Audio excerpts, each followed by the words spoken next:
जो हमारी SSC CHSL में रीजनिंग की जो है सीरीज़, उसमें जो आपका नेक्स्ट क्वेश्चन है वो ये है कि आपको टर्म दिया गया है 9, 227 और 8, और आपको बताना है कि इनमें से जो 4 हैं वो कौन सा इसमें से रिलेशन सेटिस्फाई कर रहे हैं। अब जैसे ही आपने 9 और 8 देखा तो आपने सोचा कि 9 × 8 होता है आपका 72, ठीक है। तो 72 से आप 217 तक कैसे पहुंच सकते हैं?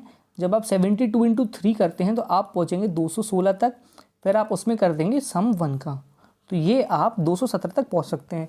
अब ये लॉजिक मैंने लगाया है अभी, इसके अलावा कुछ और लॉजिक भी हो सकता है। अब हम देखते हैं जो हमारे चारों ये हैं ऑप्शन, उसमें इस टाइप का लॉजिक किसी में सेटिस्फाई हो रहा है क्या। मतलब पहले आप उनका मल्टीप्लाई कर रहे हैं, फिर आप उसका 3 से मल्टीप्लाई कर रहे हैं, फिर उसमें आप एडिशन कर रहे हैं 1 का। अब यहाँ पे 3 × 2 6 × 3 18 और 1 होगा 19, ये नहीं है। 5 × 6 30 90 91, ये नहीं है, ठीक है। 4 × 3 12 × 3 12 × 3 36 और 1 37, ये आपका सही आंसर हो सकता है।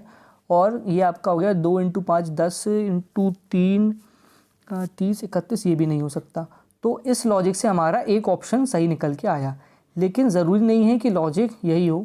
इसके अलावा जो एक लॉजिक और लगाया मैंने वो ये है कि अगर आप इन दोनों का क्यूब करते हैं तो जो आपका 9 का क्यूब होता है वो होता है 729, और आपका 8 का क्यूब होता है 512, ठीक है।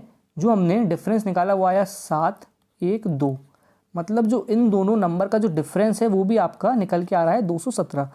अब अगर हम डिफरेंस देखते हैं तो 4 का होता है क्यूब आपका 64 और 3 का आपका क्यूब होता है 27, तो जो इसका भी आ रहा है डिफरेंस वो निकल के आ रहा है 37।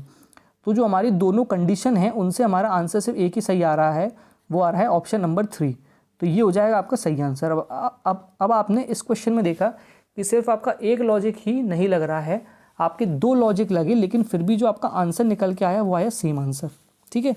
तो इस तरीके से भी आपको एग्ज़ाम में ऐसा हो सकता है कि आप कुछ और लॉजिक लगाते हैं और एग्जामिनर कुछ और लॉजिक लगा सकता है। तो आप कोशिश करें कि आप एक ऑप्शन तक पहुंच पाएँ कि वो आपका सही आंसर हो।